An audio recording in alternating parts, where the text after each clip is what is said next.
In this video, I want to demonstrate how to make a temporary mate.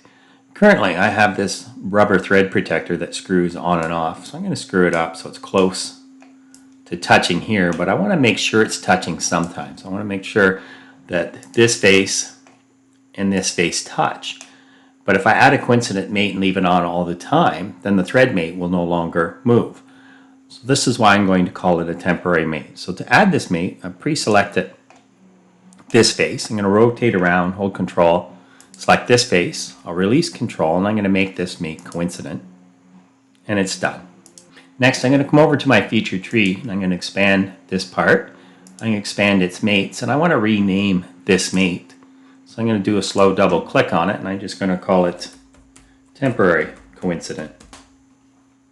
And when I want these two parts to touch, I'll have it unsuppressed. When I want the screw mate to work, and I don't care if these two parts touch, I'll come over here to the mate, I'll click on it, and I'll suppress it. And now I can move this as I see fit.